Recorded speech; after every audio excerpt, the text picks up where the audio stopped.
الحمد لله وكفى والصلاة على عباده الذين اصطفى. حمد ہے خدا کے لیے جو ہر حمد کے قابل، اور درود و سلام ہے ان ہستیوں کے لیے جن کے لیے خدا نے درود و سلام پیدا کیا.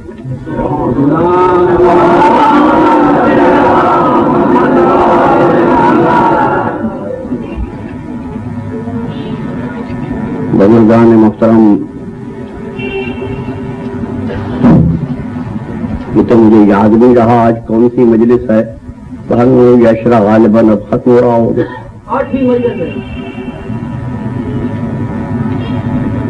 میں آپ کی خدمت میں یہ عرض کروں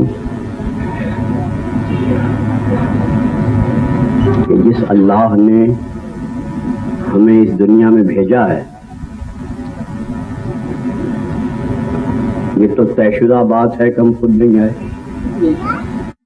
ہمیں کسی نے بھیجا ہے تو ہم آئے. تو جس اللہ نے ہمیں یہاں بھیجا ہے اس دنیا میں، اس اللہ کے لیے بحیثیت قانون عدل کے، اس ہمارے بھیجنے والے کے واسطے بحیثیت قانون عدل کے، یہ ضروری ہے یا نہیں کہ اس دنیا میں بھیجنے کے بعد ہماری ہدایت کا بھی انتظام کرے. یہ انتظام ہدایت اللہ کے لیے ضروری ہے کہ نہیں؟ یا ہم چاہیں تو کسی کو ہادی بنا لیں، ہم بنا لیں کسی، ہمیں چھوڑ دیا اس میں تم جانو تمہارا کام جانے، چار آدمی اکٹھے ہو کے کسی کو بھی ہادی بنا لیا تو اگر یہ نظام ہے اللہ کا ہمارے اوپر منحصر ہے تو یاد رکھیے گنہگار تو کسی ایسے کو ہادی بنائیں گے جو سب کی برابر اکیلا گنہگار، ہم گمراہ تو کسی ایسے کو رہبر بنائیں گے جو ہم سب کی برابر اکیلا گمراہ. اگر ڈاکو سے کہا جائے اپنا قائد لیڈر چنو تو کسی ڈاکو کو چنیں گے یقین ہے. پولیس والوں سے کہا جائے وہ کسی پولیس والے کو چنیں گے، تاجروں سے کہا جائے کسی تاجر کو چنیں گے، ہم گنہگاروں سے کہا جائے ہم گنہگار کو چنیں گے. جب وہ خود ہم سے بڑا گنہگار ہوگا تو ہمیں کیسے گناہ سے بچائے گا؟ ہم تو یہ سمجھیں گے کہ جو گناہ وہ کر رہا ہے ثواب ہے، اس کے ساتھ چلو ٹھیک ہے.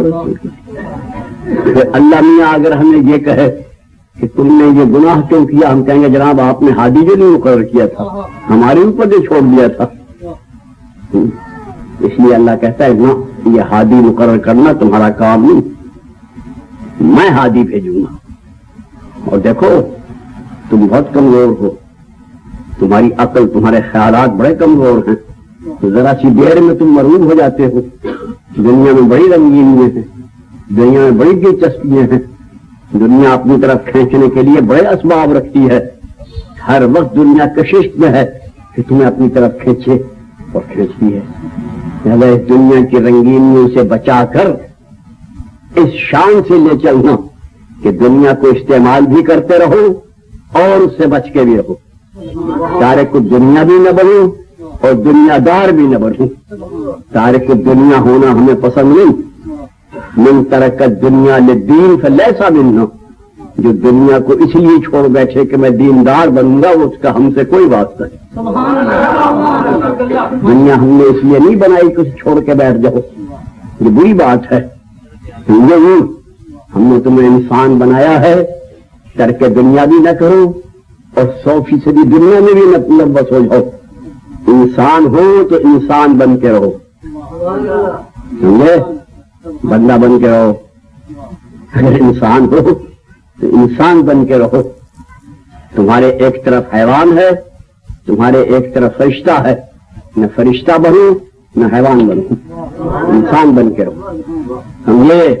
اگر تم ذرا ادھر ہٹ گئے حیوان ہو جاؤ گے، ادھر ہٹ گئے تو فرشتہ ہو جاؤ گے. فرشتہ ہونا بھی تمہاری توہین ہے، ذلت ہے. حیوان ہونا بھی تمہاری توہین ہے، ذلت ہے. فرشتہ ہونا کوئی عزت کی بات نہیں ہے، انسان ہونا عزت کی بات ہے. بہت سے نوجوان آج کل کے میرے پاس آتے ہیں، کہتے ہیں زیدی صاحب سبحان اللہ آپ تو فرشتہ ہیں۔ میں بھی اکڑ جاتا ہوں، میری تعریف کی، حالانکہ اس کے معنی یہ ہے کہ آپ میں انسانیت نہیں ہے۔ معنی ہے نا اس کے فرشتے ہو گئے، انسانیت نہیں۔ فرشتہ ہونا کوئی اچھی بات نہیں، کوئی خوبی کی بات نہیں، انسان کا انسان ہونا خوبی کی بات ہے۔ اگر آپ میں سے کوئی صاحب خدا نہ خواستہ فرشتہ بننا چاہیں تو اس کا آسان سا نسخہ ہے، بڑی آسانی سے آپ بن سکتے ہیں۔ اگر بننا چاہیں کوئی صاحب، کسی کا خیال ہو فرشتہ بننے کا، بن جائے۔ فرشتہ کماتا نہیں، آپ بھی کمانا چھوڑ دیں۔ فرشتہ دنیا کا کوئی کام نہیں کرتا، آپ بھی چھوڑ دیں۔ لمبا کرتا سال بھر سے حجامت نہیں بنوائی، 2 سال سے نہائے نہیں، کہیں دنیا میں گھر نہیں، بازار میں مارے مارے پھر رہے ہیں، رات کو کسی دکان کے تھڑے پہ سو گئے، ساری رات شور مچایا میرے مولا بلا لے مدی، بولا مولا کیوں بلا لے؟ کیا ہے دیکھنے والے کہ بھائی بندہ کیا ہے؟ ولی اللہ فرشتہ ہے، سمجھے ہم؟ جب دنیا میں کسی جوگے میں رہے، جوگی ہو گئے فرشتے بنے۔ یہ فرشتہ ہوتا ہے اوپر والا۔ اگر کوئی بننا چاہے تو بن جائے بے شک، میری بات پہ غور ہے نا، بڑا آسان کام ہے۔ اور اگر حیوان کوئی بننا چاہے اس کے لیے بھی کوئی دشواری نہیں، حیوان بننا چاہو بے شک بن سکتے ہو، جو صاحب بننا چاہے۔ حیوان کو بھی بھوک لگتی ہے، آپ کو بھی بھوک لگتی ہے، آپ بھی پیٹ بھرنا چاہتے ہیں، حیوان بھی پیٹ بھرنا چاہتے ہیں۔ فرق یہ ہے کہ آپ یہ دیکھتے ہیں یہ حلال ہے یا حرام، جائز ہے یا ناجائز، مناسب ہے یا نامناسب۔ اور حیوان کو بھوک لگی، جہاں بھی گھاس نظر آئی کھا لی، اس نے یہ تو نہیں پوچھا یہ جائز ہے یا ناجائز، اپنی ہے یا پرائی۔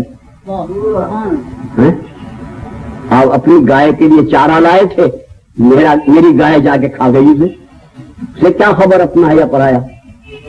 آپ نے اس کے 4 ڈنڈے مارے میری گائے کے، تو محلے والے اس کے حمایتی ہو گئے۔ اور جانے بھی دو، حیوان ہے بیچارہ، تو سارا چارہ کھا گیا پھر بیچارہ، اس حیوان کے حمایتی ہو جاتے ہیں سب۔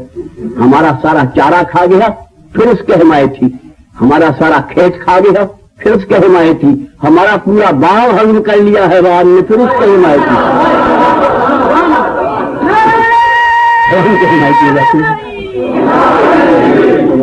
حیوان جو ہوا بیچارہ، حیوان بن جاؤ۔ تو انسان کو چاہیے نہ وہ حیوان بنے، خدا نہ خواستہ نہ وہ فرشتہ بنے، انسان بن کے رہے۔ اس واسطے اللہ نے انسان کی ہدایت کے لیے انسان بھیجے، فرشتے نہیں بھیجے، نہ فرشتہ بن جاتا، انسان بھیجے تاکہ انسان دنیا میں انسان بن کے رہے۔ سمجھے میرے محترم صاحبان؟ اللہ آپ کو سلامت رکھے، اللہ آپ کو خوش رکھے۔ انسان بننا ہے بڑا مشکل، آسان بات نہیں ہے، مگر جو بن گیا بس وہ بن گیا، پھر وہ پارس ہو جاتا ہے جو انسان بن جائے، انسان بنے۔ اور فرمایا اب ایک بات اس بیچ میں اور کہتا چلوں کہ اللہ نے ایک نظام یہ بھی رکھا ہے کہ ہمیشہ ہادی ایک وقت میں 2 بھیجے۔ آپ پوری تاریخ انسانیت کی پڑھیں، ایک وقت میں ایک ہادی نہیں آتا، ہمیشہ ہادی 2 آتے۔ خوب اچھی طرح غور کر لیں، ہادی ہمیشہ 2 رہے، ایک نہیں ہوتا، 2 ہادی ہوتے ہیں۔ دیکھو نا بھائی، ہماری آنکھیں ہادی ہیں، ہمیں راستہ بتاتی ہیں، مگر اس کے ساتھ جب تک چراغ کی روشنی نہ ہو، سورج کی روشنی نہ ہو، آنکھیں بیکار ہیں یا نہیں؟ بے شک ہادی ہے مگر دوسرا ہادی چاہیے۔ چراغ ہمیں ہدایت کرتا ہے مگر اس کی مدد کے لیے آنکھیں چاہیے، 2 ہادی ہو تو کام چلتا ہے۔ ابھی آنکھیں ہیں، ہادی ہیں، اللہ نے 2 بنا دی، ہادی جو ہوئی اللہ کہے 2 بنا دو، کیوں؟ ہادی جو ہوئی، ٹھیک ہے نا؟ تو یہ اگر ایک بڑی سی بنا دیتا یہاں، بجائے 2 بنانے کے ان دونوں کو ملا کے ایک بڑی سی ایک آنکھ یہاں بنا دیتا تو کیا نقصان تھا؟ خوب دور تک دیکھا کرتے اسے ایک آنکھ سے، ساری دنیا کو ایک آنکھ سے دیکھتے، اتنا اچھا ہوتا۔ بڑی سی یہاں بنا دیتا ہے ایک، خوب دیکھا کرتے اس سے، ہاں دیکھ رہے ہیں نہیں، کیونکہ یہ ہادی ہے، یہ ایک نہیں ہو سکتی، یہ 2 بنائیں گے